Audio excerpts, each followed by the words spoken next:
Okay, it looks like some people are still trickling in, but we can definitely just get started and get introductions out of the way. Hello everyone. Thank you so much for being here at the 10th Annual Animal Law Review Symposium's 4th event of the semester.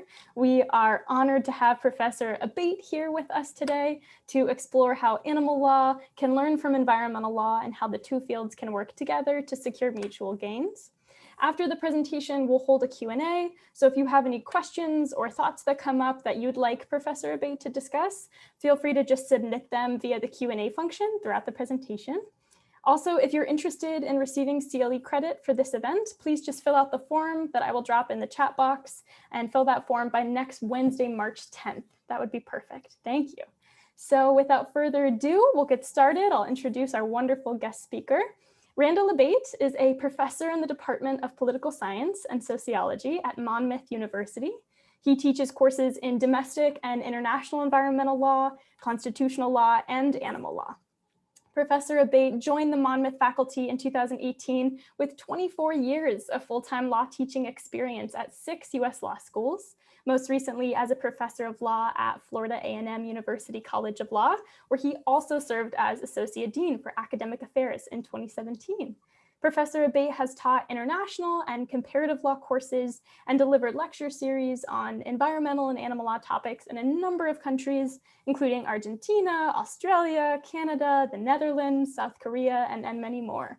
Professor Abate also has delivered lectures on climate justice and animal law topics at several of the top law schools in the world, including Harvard, Cambridge, Oxford, Yale, and many more. Professor Abate has also published 6 books and more than 30 law journal articles and book chapters on environmental and animal law topics, with a recent emphasis on climate change law and justice. So thank you so much, Professor Abate, for joining us today.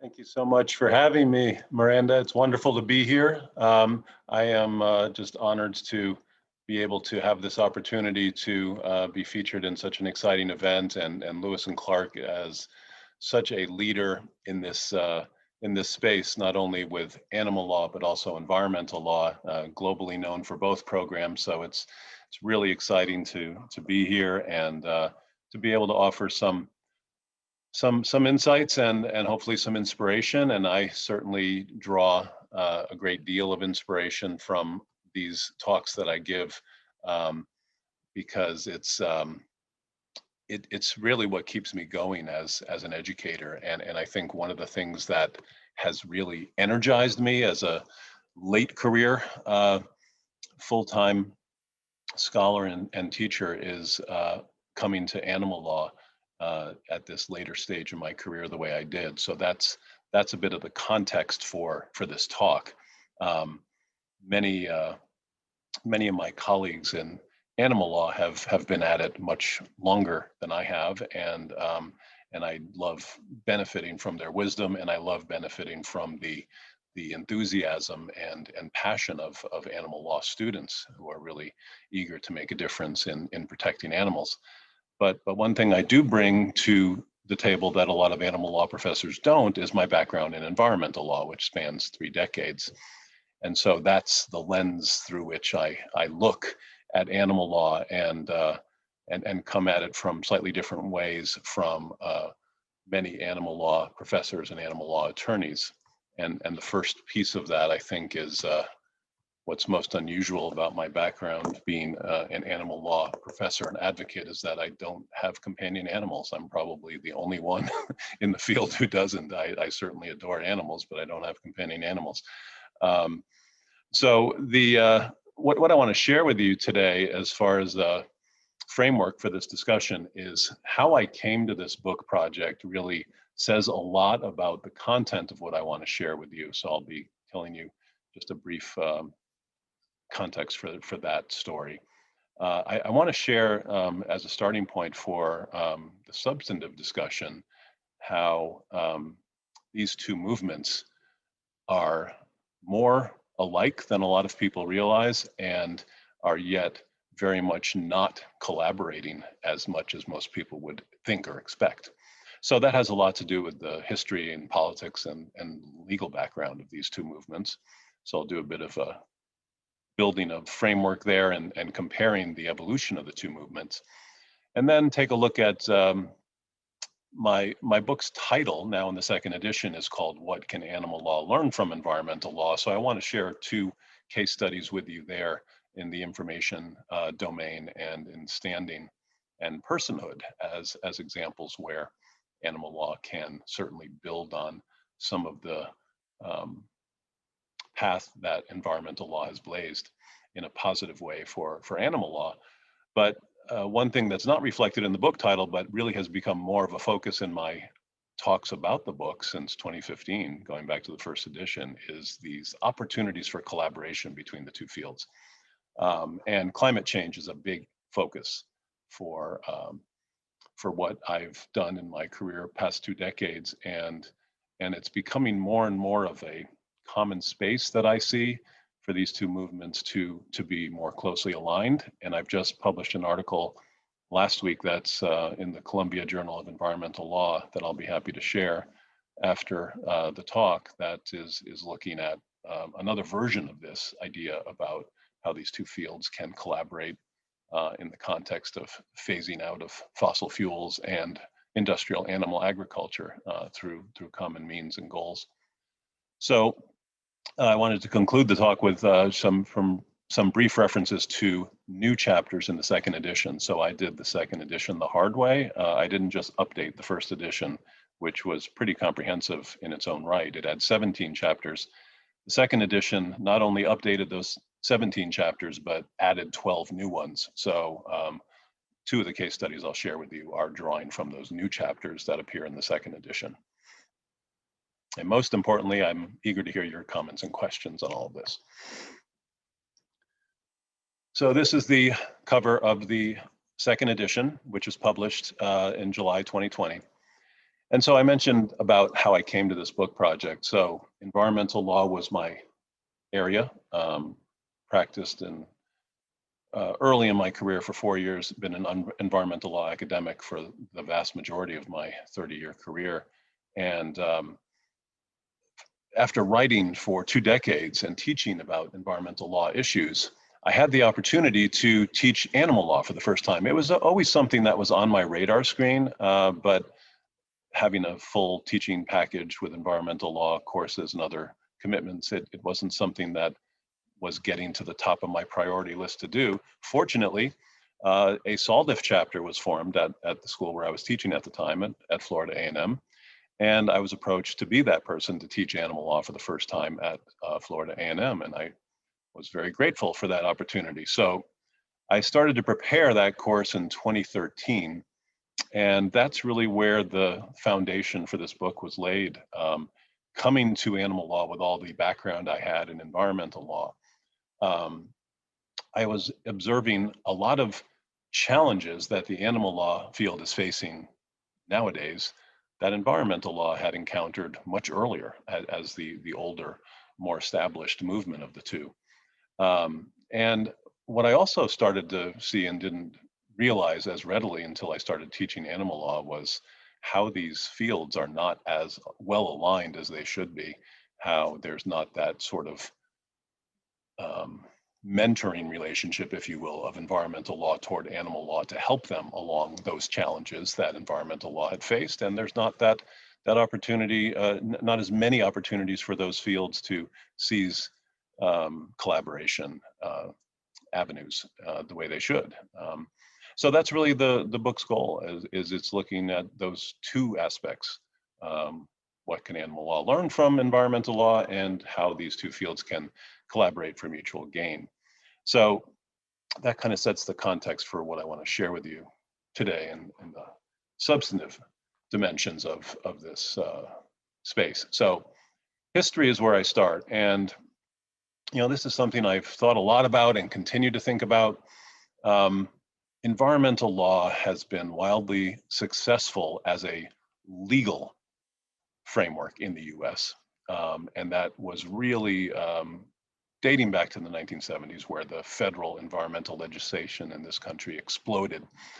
And it was really about, at that time, why it was so easy to get bipartisan support for the need to aggressively regulate environmental problems at the time was because what we were facing was a crisis of pollution, that human beings were polluting the environment, and we rely on the environment. And we certainly want to protect ourselves from health threats that our pollution of the environment was causing. So whether that be air pollution, water pollution, land-based pollution, we saw an explosion of these laws at that time, around the time of Earth Day. And these laws were premised on that foundation of protecting human health and welfare from the threat of pollution. And we think about that, that's radically different with what animal law is faced with and seeking to establish some kind of federal legislative legitimacy. Much of what motivates animal law legislation, is this moral imperative to protect the vulnerable animals that are not able to speak for themselves. And in many ways, that's like environmental protection if we were proceeding with environmental law as a mandate to protect the intrinsic value of nature. But that's not what we did. Environmental law was premised on this idea of protecting humans. So we were only protecting the environment in a way that was useful to us, protecting our health and welfare. So a much bigger challenge with animal law as having more of a fringe status under the law, because it was driven by that moral imperative that wasn't as closely connected to human interests, whether it be health and welfare or economic interests. So when you think about that history and that disparity between the two fields' development, it makes a lot of sense when we get to the politics about how environmental legislation was something that could push through Congress because it had these economic and human health and welfare dimensions to it, whereas animal law was just perceived as, well, yeah, it's perhaps nice to be able to do what we can for animals, but it's not going to be at the top of our legislative agenda the way these environmental protection initiatives are. So very, very difficult to make that that connection to human interest, to motivate and support the animal law initiatives at the federal level. So when we talk about that legal framework and much of what was driving the success of that environmental law explosion of the 70s and into the 80s, what we see is that federal legislative framework is what really got it done. And again, the environmental law movement is at an advantage there, because those problems that were the foundation of those federal legislative efforts were ultimately able to secure that bipartisan support for the federal initiative, because environmental problems are transboundary in nature. So we need the federal response. And that certainly was very instrumental in the success of our federal environmental laws, where when you think about animal law, I mean, it's the kind of thing that in many ways makes sense to proceed on a state-by-state basis. We certainly have a lot of animal law protection kinds of issues that are transboundary in nature, but a lot of them aren't. And so it's that much harder. It doesn't have that built-in foundation of transboundary dimension to it, the way environmental law does, to support the need for a federal framework, even though many of the moral imperatives that propel animal law efforts certainly ought to be considered national in relevance, but it doesn't have that built-in transboundary foundation the way environmental law does. And likewise, science. Environmental law was way ahead of animal law in terms of having the good science to support the need for the regulation. So we had the hard data about how we were poisoning ourselves through air, water, and land-based pollution, how we had to respond. It was just hard data, regardless of whether we wanted to believe it or not, it was there. And also, it was quite visible and palpable. When you think about a river catching fire in Ohio to help motivate the Clean Water Act, and smog so thick in LA you could barely see 10 yards in front of you, and of course the Love Canal disaster when we talk about land-based pollution. All of these things were very much in the news and very much inspired this kind of emergency of, we got to do something about this. Not nearly the same sense of urgency, not nearly the same degree of science supporting the need for animal law protection. What we are seeing of late, though, is a very positive development in the advances in sentience science. And that is very important, to link this need for protecting animals. As long as we're going to hold on to this anthropocentric lens, we may as well use it effectively. And that is, sentient science is helping humans see that animals are not so different from us. And if that's what it's going to take to be more aggressive about protecting animals, well, so be it. Let the science do the talking like it did for environmental protection, and say, okay, we shouldn't be thinking about animals as so different and property oriented, when science is telling us that they have these rich emotional lives, are extremely intelligent. Pigs are as intelligent as toddlers. You know, it's just a matter of the communication and the understanding of what the science is telling us to change our values and our relationships with animals. So that's a path that we're starting down, but far behind where environmental law is. So with the evolution of the two movements, natural resources protection was very much like the animal law movement in the very early days. We're talking late 1800s, early 1900s now, where there were efforts to protect nature for its intrinsic value. We had wilderness protection efforts, we had national park protections, we had, just that, the beauty and the inherent integrity of ecosystems, preserve them for their own sake. So we can appreciate them, so they can flourish. And that, of course, changed quite radically when we got to that pollution control era of the 1970s in the middle box, very much focused on human impacts. And this was true both at the US and the international levels. That approach really took hold globally. And now we're in a third phase that is rights-based. And so this is where the two movements are starting to come into more alignment now, when you've got simultaneously a rights of nature movement going on in environmental law and an animal rights movement going on in animal law. There's more parallels than were evident previously. And this is really just the past 5-10 years that we're starting to see those parallels in rights-based efforts in both movements. So we're seeing that rights-based approach in environmental law, in environmental justice, and now climate justice. That intersection between human rights and the environment on many issues, taking much more of a constitutional and rights-based approach to environmental protection. On the animal law side, we see a very different story. And again, the states have done a very good job, but that's only going to get you so far when you want federal protections and all you have are state level protections. Well, we know the limitations of that.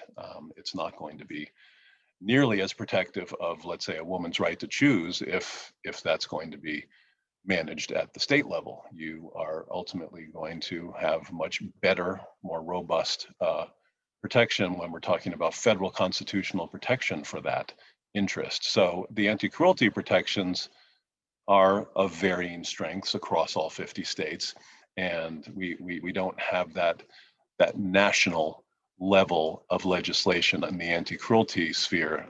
The closest really we have to that is the Humane Methods of Slaughter Act, which is a bit of an oxymoron as far as making sure that the animals are rendered insensible to pain before they're brutally slaughtered, and that's essentially all they're able to be. So those 50 states anti-cruelty protections really represent a big victory, and that was just maybe not too many years ago now that the 50th state came on board with that. And we're talking both misdemeanor and felony. We're seeing more felony protections, which is very good. That's promising. But again, a lot of holes there because anti-cruelty, not all animals are created equal. So we've got much more robust anti-cruelty protections for companion animals than we do for agricultural animals, let's say, which, those protections are virtually non-existent. So in the middle box, you see federal and international protections, really very limited. The Animal Welfare Act, as one example, in the US, the vast majority of animals that need protection are not covered. Agricultural animals, animals in research, the ones that are subject perhaps to the most wide-scale systemic exploitation are not covered by this act. So what we have, though, is a very ambitious effort now in this third box of late with animal rights and in the courts and also just this growing awareness. It's very much like the climate justice movement on the environmental law side. It's not so much about being successful in the courts as it is about building a movement of awareness. So we have a climate justice movement now that's very robust, and that's not because we've been winning left and right in the courts, not by a long shot in the US or elsewhere. We're certainly seeing some very promising victories, but in general, it's about an awareness building campaign. These efforts in the courts, whether it's environmental and climate justice claims or animal rights claims, it's about bringing the issues to the public's attention and trying to push for change in the law and goad legislative action that will make this happen more broadly on a wide-scale basis instead of one case at a time.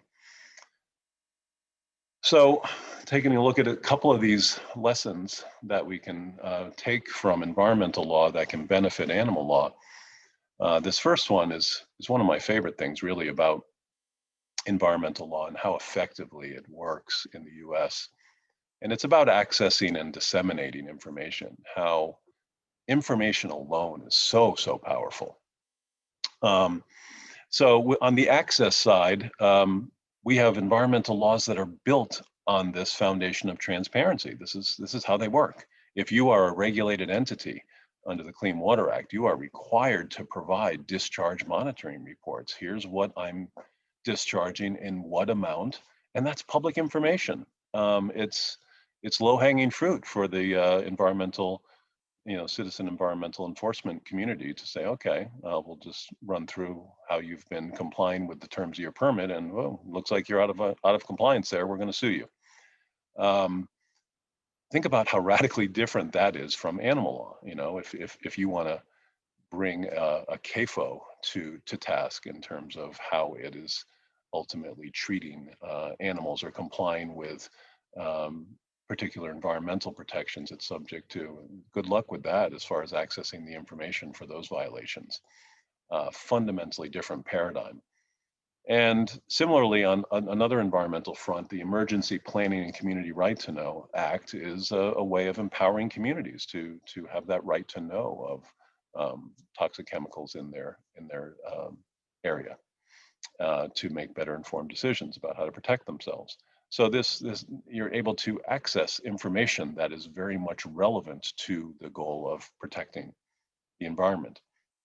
And on the dissemination side, NEPA is considered one of the most effective environmental laws, and it doesn't even have an enforcement provision. It merely mandates this dissemination of information about potential impacts of a federal major federal project, major federal agency action, and how it could have impacts on, let's say, wetlands, wildlife, and so forth. And that information is quite powerful.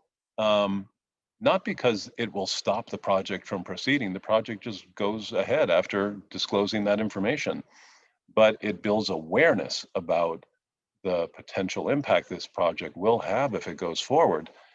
And it's a very slow process, and there are lots of ways in which these projects get caught up in the courts with different kinds of challenges procedurally. And that power of delay and publicity in many ways can help stop these projects from going forward. Delay is incredibly powerful. We're talking about federal agency action, and if you get this bogged down enough, you're potentially going to see a change in leadership, and that project is not going to go forward. For instance, when you're transitioning from the Trump to the Biden administration. But the publicity is incredibly powerful. That is what motivates the public to respond, whether it be through legal action or just advocacy for better responses to particular issues that are being addressed, making legislative leaders aware of concerns through the publicity from these disclosures under that law. So that legacy really needs to be a bigger part of animal law, and we're seeing a lot of obstacles in animal law. Many of them are being overcome through great, creative, persistent lawyering in the animal law movement. So when you think about ag-gag laws, I mean, talk about the antithesis of discharge monitoring reports under environmental law like the Clean Water Act. Ag-gag laws are designed to make sure that the public is not getting the information it needs to form the foundation of a challenge to what's going on behind those closed doors in factory farming. Criminalizing the opportunity to gain information through photos or video footage of those facilities. And those laws have been getting struck down, which is very encouraging. And some outstanding work by some outstanding animal lawyers on those cases. So one way of getting this information out to the public when we talk about animal law's objectives, a lot of it is about demand reduction. You know, it'd be nice if we can just go in there and shut down the factory farms tomorrow, but that's being supported by this culture of meat consumption in the U.S. that's not going to change overnight. It's transitioning, and it's not going fast enough, but it's moving. Market demands are helpful, and certainly advocacy outside the legal domain is very helpful, whether it be social media campaigns or documentaries about these issues. But when you think about labeling, that's really powerful. And you think about a context like tobacco, and you've got people that are now purchasing products that say, go ahead and smoke this, it'll kill you, but good luck. If there's a way to convert that kind of public information through how we are purchasing animal products in some way, you're not going to see pictures of the horrors of factory farms on a package of steak, certainly not by next week anyway.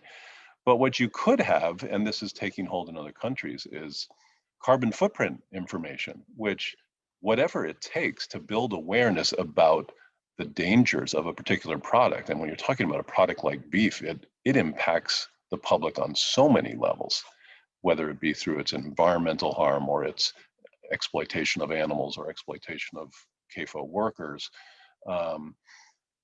If you get just one piece of the negative impacts communicated in a way that is going to be supported through some kind of legislation, that's a huge victory, and all it is a label. But quite the contrary, we're seeing another effort to protect the status quo of factory farms, and that is with what's called tag-gag litigation now, where the meat industry is fighting back, meat and dairy, fighting back against the plant-based food movement to say that they have exclusive right to use the term meat and milk, and it's only animal derived. We can't be using those terms for plant-based products, and there's a lot of litigation going on there. And again, some excellent animal and food lawyers doing great work to make strides in that front.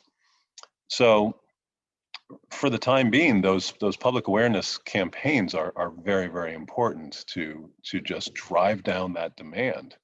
And what I've been spending a lot more time on of late is how the pandemic has been a boost in that public information campaign about pulling us away from that status quo, and how much of a hit the beef and dairy industries took from the pandemic, how dramatically sales of plant-based products have increased in the past year, and how way later than it should have happened, even McDonald's is jumping on the bandwagon with the McPlant rolling out sometime soon. And the the rest of the fast food industry really needs to get on board fast. I mean, if there's something that I would do as a pet project, if I could clone myself and still be able to be an animal law scholar and teacher that I enjoy so much, I would absolutely open a vegan fast food restaurant. I think that's probably one of the best ways to make an impact on all these issues, is to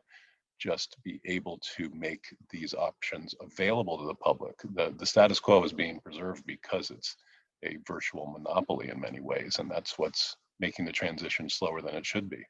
Most Americans are partaking in fast food quite regularly, much more often than they should. And so if they have more options there, that's going to be a huge impact.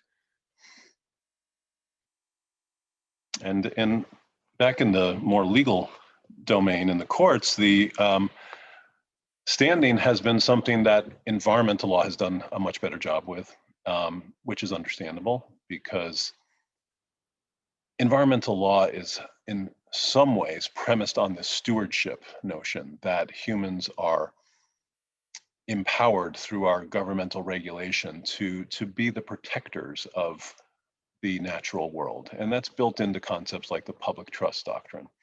So when we think about standing, there is a lot more blazed trails, if you will, for humans to use the courts to protect the environment without as many hurdles compared to animal law.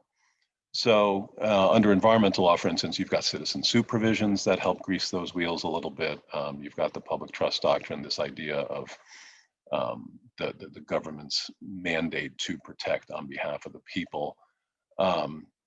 With animal law, it's impaired fundamentally by this idea of much about standing to gain access to the courts for animal lawyers is about connecting a harm to an animal to a human. Somehow the human has to be injured from the injury to the animal. It's not good enough that the animal is injured in its own right.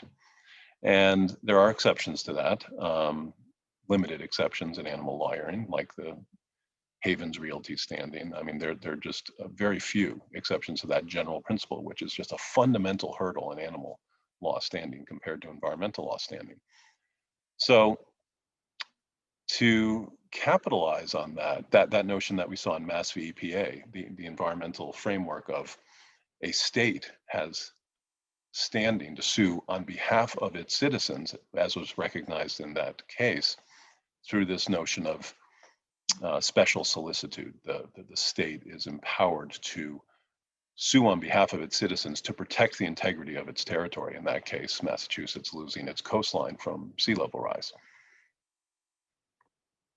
So to transition to how that success in the environmental domain might be transferred over to animal law protections, it brings us to personhood. The idea that the law recognizes lots of non-humans as having legal personhood. And conspicuously, I'd be scratching my head too, as to wonder why animals, especially primates, higher mammals that are so human-like, would not be on this list when you've got fundamentally non-human entities there that certainly, I mean, the easiest argument is if natural resources like rivers are being granted legal personhood in countries around the world, how can you make the argument that animals would not similarly be entitled to legal personhood if rivers get it? And so what we're seeing then is legislatively in New Zealand, we've got rights of nature protection, or legal personhood rather, of a river there through an agreement between the Crown of New Zealand and the Maori people. And then you've got efforts in the courts where both in India and in Colombia, courts recognize the legal personhood of rivers there. And now we're even going to a broader domain of ecosystem personhood that was recognized in a case, a climate justice case in Colombia. And an effort is underway in Australia as well to grant legal personhood to the Great Barrier Reef, which is just being decimated by climate change. So it's important to understand the context of legal personhood as, and it's commonly misunderstood. When the word person is in there, people think human. And it's really important to remember that it is really just a way for the law to recognize what matters, what is worthy of legal protection. That's all we mean by legal personhood. And so we are certainly in a position to say that animals matter and that the law needs to be able to afford them the ability to be able to represent those harms they sustain without having a human be harmed to do so. And of course, the animals don't go into court themselves, but we have a robust system of guardianship on behalf of those who cannot represent themselves. If you've got a custody proceeding, the 3-year-old is not going to stand up in court and advocate that, you know, mom's a more fit parent than dad. That's going to be a guardian appointed to represent the best interests of that child. And we have that framework to work with when we're talking about representing animals' interests and suing on behalf of them when they are injured. So you've probably heard a lot of these concerns about that, but there's the common slippery slope concern about that. And it might make perfect sense to a lot of people that we could extend this gradually into primates and higher mammals, and we've seen it attempted with chimpanzees and elephants and orcas, but perhaps less consensus that it ought to be conferred to lizards and ants. And how do you make those decisions? And so the problem I have with that is that's an argument that sounds to me to say, well, it's hard, therefore we won't try. I fully recognize that it's a very, very difficult legal quandary to determine who's going to get personhood and who isn't in the animal kingdom. That's going to be a very robust discussion that would happen in legislative arenas.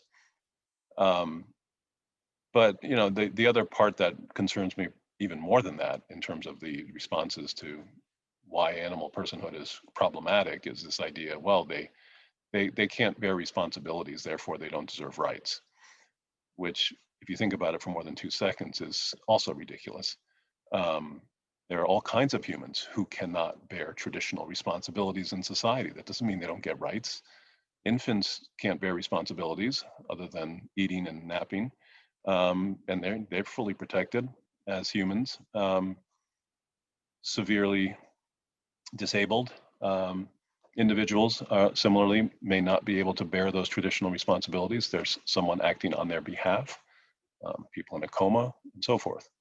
So just wanted to make you aware of these arguments, but ultimately how shallow they really are when we're talking about why animal personhood does make sense.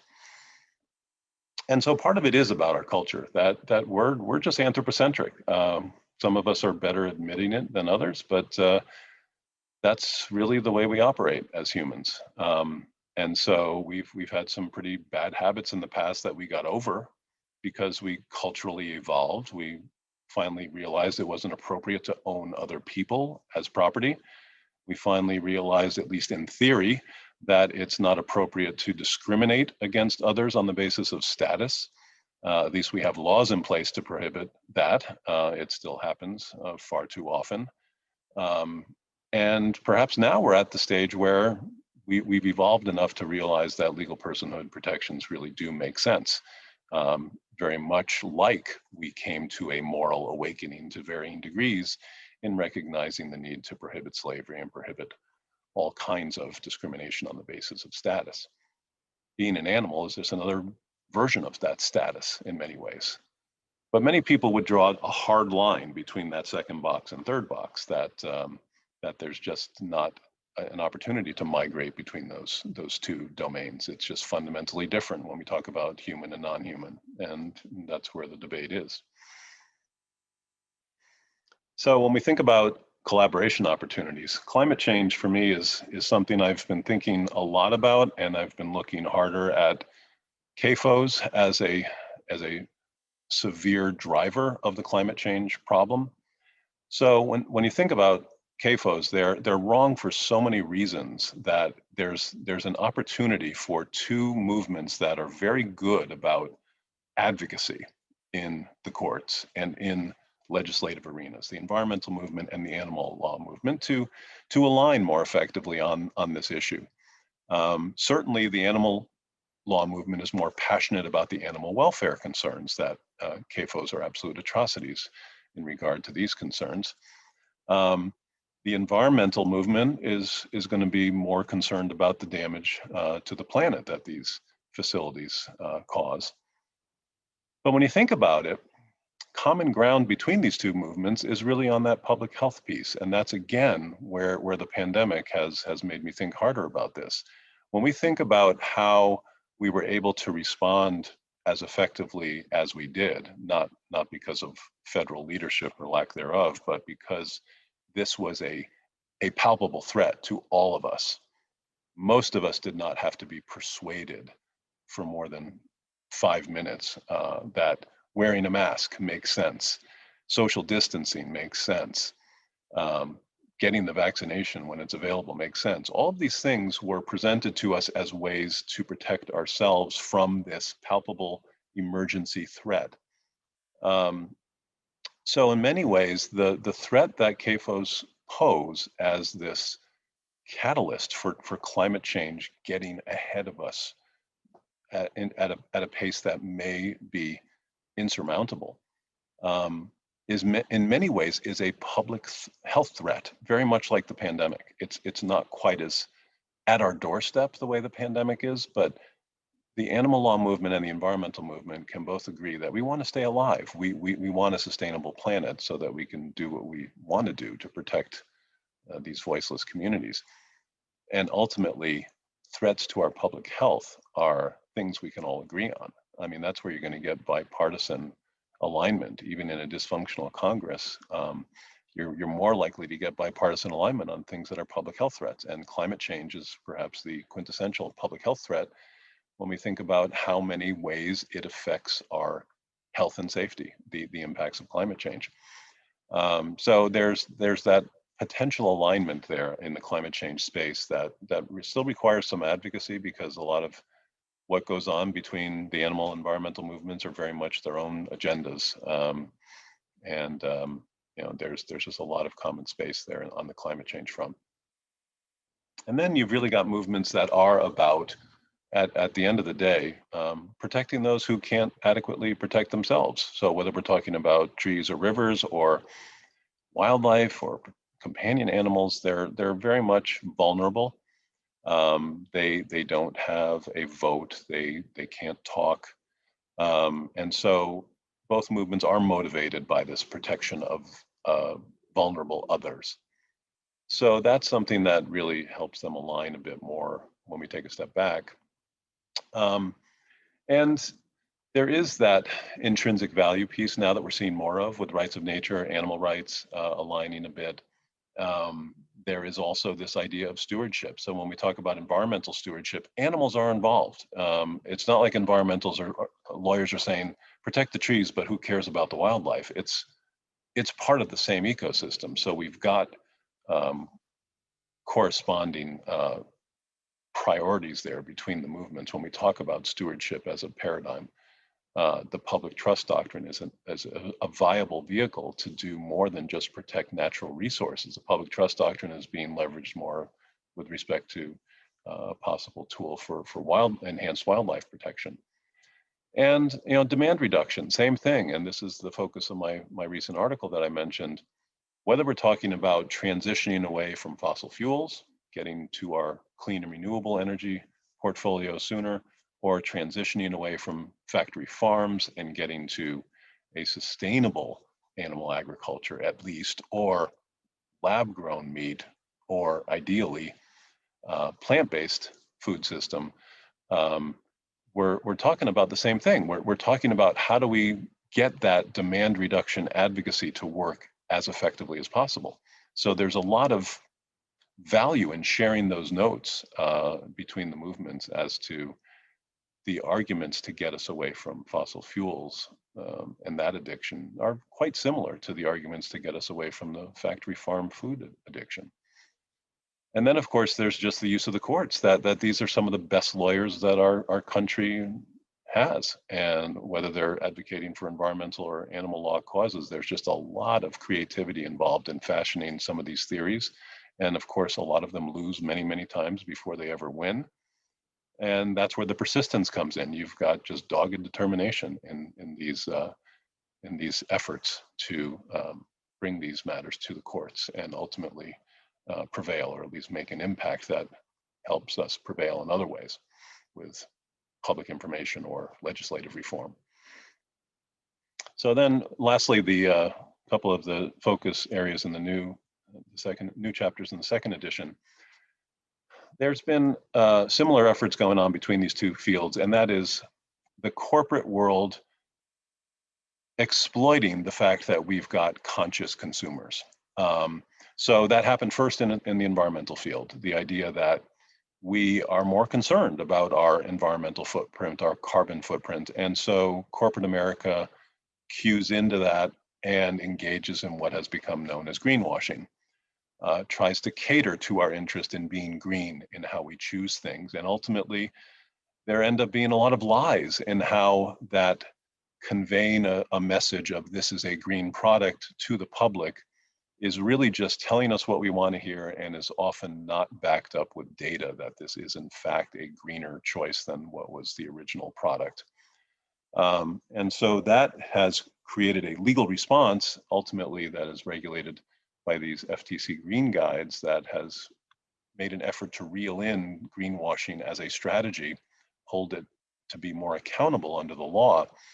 And we're seeing the similar progression now with with the humane washing, the same idea that we're conscious consumers when it comes to our choices about what we eat. And humane washing is this idea of deceiving the consumer to think that their products are coming from animal-friendly facilities, when that turns out to be a big lie as well. So these efforts, when we're talking about combating the corporate sector's interest in deceiving the public in this way, these litigation efforts are quite similar and ought to be collaborating. Animal law can learn, first of all, from the greenwashing legacy, and also there can be collaboration when we're talking about combating these strategies, whether they're coming from the green or the humane washing side. There's common objectives and common goals here, that it's a win-win-win. If we can work together to address these efforts, it's good for animals, it's good for the environment, it's good for public health. We don't want these efforts in our consuming public domain. And then lab-grown meat, to me, I learned a lot when my contributing authors put this chapter together, because it's something that has more nuances than I realized. One of them is that as an environmentalist, this is a no-brainer. When you do an analysis, at least at first, about how impactful factory farmed meat is to the environment, and then you look at an alternative like lab-grown meat, and it's a dramatically lower carbon footprint and an environmental footprint. The challenge here is, well, why do we need this intermediate step? Why can't we just go from the factory farm status quo into plant-based and not have to get to the lab-grown meat part? And a lot of that is going to be driven by the consuming public, that lab-grown meat is going to taste more like traditional factory farmed meat and could potentially draw more die-hard meat eaters to a factory farm alternative to their diets. And that's obviously not as good as a plant-based option, but is still something that facilitates the transition. So for me, an environmental analogy would be, I would prefer to see us address climate change through an aggressive cap and trade approach, as opposed to a carbon tax. But I'm not going to say cap and trade or nothing. I'm going to support a carbon tax if that's all we can achieve to get the transition moving. It's too late and not enough, but it's far better than nothing. And so that's been my approach on lab-grown meat, is that it's a step on that transition, and I hope it's a step we get through quickly, so that plant-based meat alternatives are really ultimately pursued. But ultimately, there are those parts of lab-grown meat that many animal rights advocates oppose, and that is, it's the same paradigm. It's just a little more disguised. We're still using animal cells to create lab-grown meat. Why do animals have to be involved in any way? Why can't we just get off that addiction? So it's a bit like methadone rather than heroin in that way. It's a treatment. It's not a cure. So the other piece, though, that I didn't fully understand until I edited this chapter was that there's significant environmental impacts. I mean, these lab-grown meat facilities are energy intensive, and not in a small way. So that's another trade-off that we've got to get away from factory farms, and this is a step away. It's a far better alternative than factory farms, but there are limitations to it being a solution in the long term. So I'm very interested in hearing your questions and comments, and thank you very much for your attention.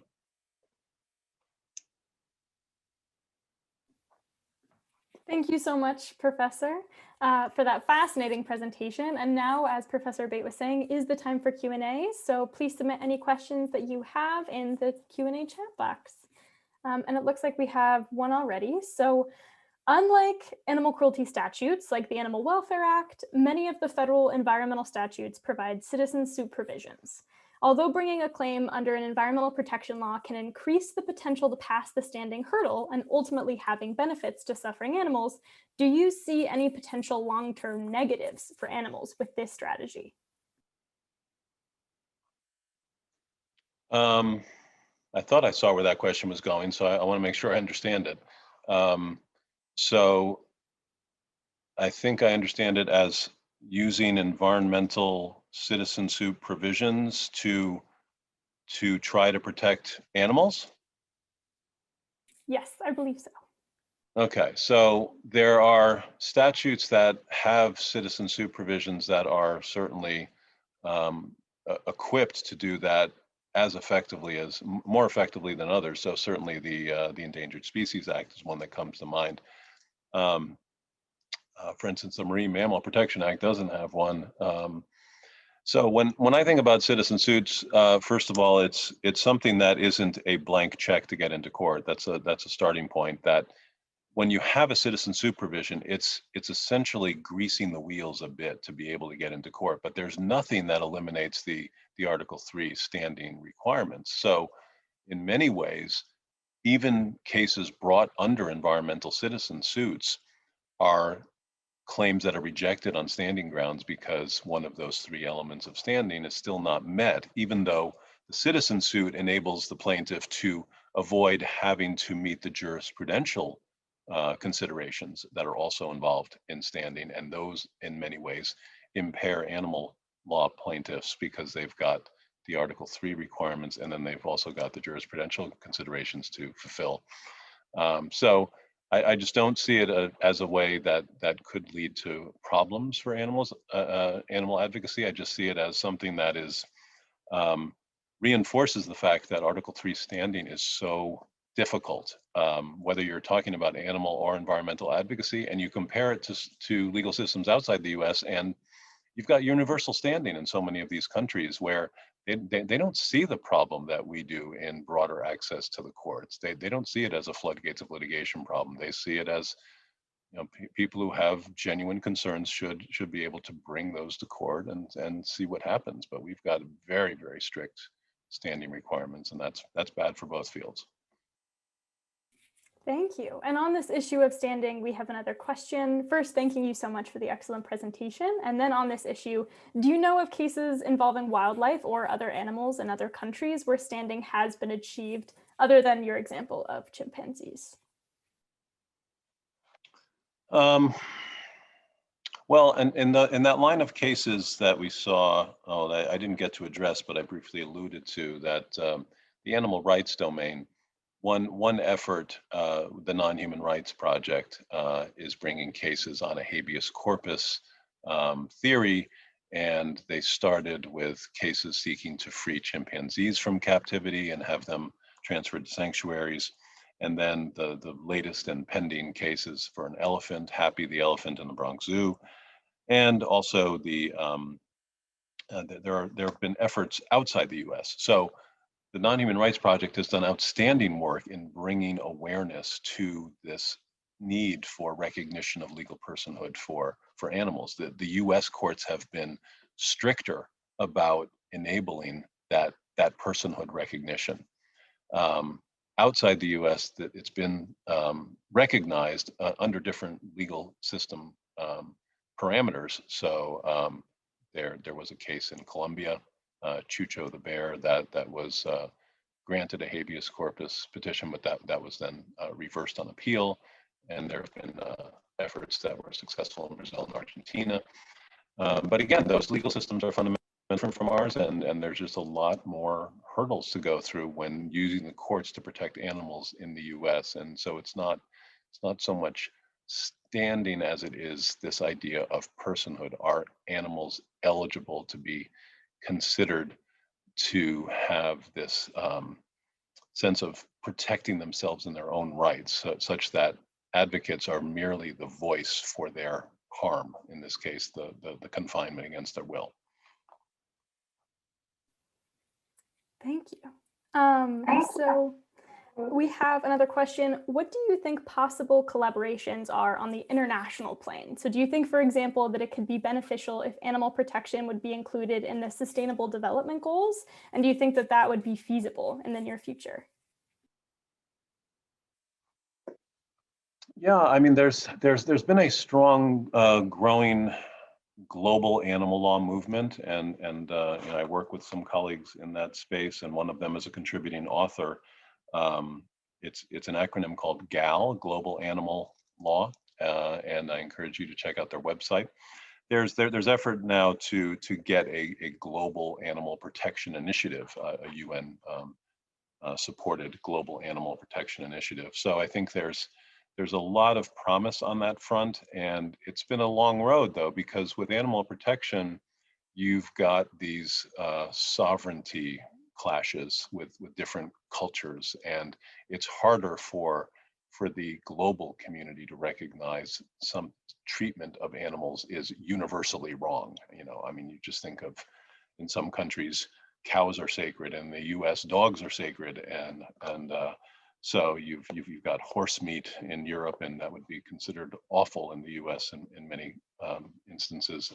So it's hard to get that alignment on values, whereas with environmental issues, it's a one planet kind of proposition. And if we're endangering ourselves through stratospheric ozone depletion or climate change, there's more of that common foundation that we're in this together and we need to act in unison. But I think with animals, we're getting closer there. We're getting to agree on more kind of common principles that need to be addressed when we talk about the treatment of animals, things that are easily going to lead to a consensus, like a prohibition on shark finning, for instance. There's just such a tiny part of the population that thinks that's appropriate. Thank you. So we have one more question, but before we ask, Professor Pam Frosch at Lewis and Clark thank you very much, Pam, has sent us some information, an article that was actually published yesterday about a new all-vegan fast food restaurant opening in Wayzata, Minnesota, to the point of your development of vegan fast food. So thank you for sharing that article, Pam. I'll put that in the chat. But for our last question of the afternoon, what advice do you have for law students or also just advocates who want to combine their passion for animal and environmental law or advocacy in their careers? Yeah, that's something that I've really enjoyed the past 5 years since this book came out. I've just been so encouraged when I go to these wonderful animal law conferences that have been hosted at Lewis and Clark and elsewhere around the country. I'm just encouraged by how many law students approach me with this intersecting interests, that they're passionate about both fields and how to best make their mark with that shared interest. And I'm aware of students who have gotten an LLM in both animal law and environmental law, and that's one way to do it. But I don't think that's required necessarily, in the sense that it's important to seek out opportunities that enable that kind of blend of interest. So when you're talking about a species protection position, there's a lot of opportunity there if you're working for an organization like the Center for Biological Diversity. Coming there with a perspective of environmental lawyer and animal lawyer at the same time, I think is really valuable. And I think there's more opportunities now that I see for this skill set of interest in animal and environmental protection to have more of an avenue in NGOs and in government. And in many ways, I think part of it is be a trailblazer. And two of my authors, they work together, and they have opened up their own law firm called Animal and Environmental Law, and they're young lawyers. They're out of law school maybe 5 years, and then I have a more senior colleague who was working at the Environmental Law Institute, who wrote 2 chapters of my book, and now he is doing an animal and environmental law firm of sorts, where he's handling those matters exclusively. There's a lot of work to be done on the horizon, clearly. Thank you so much again, Professor Abate, for sharing your time and expertise with us, for those excellent answers to those great questions. And thank you to everyone who joined us today to learn more about how animal law and environmental law can work together to secure a brighter future for us all.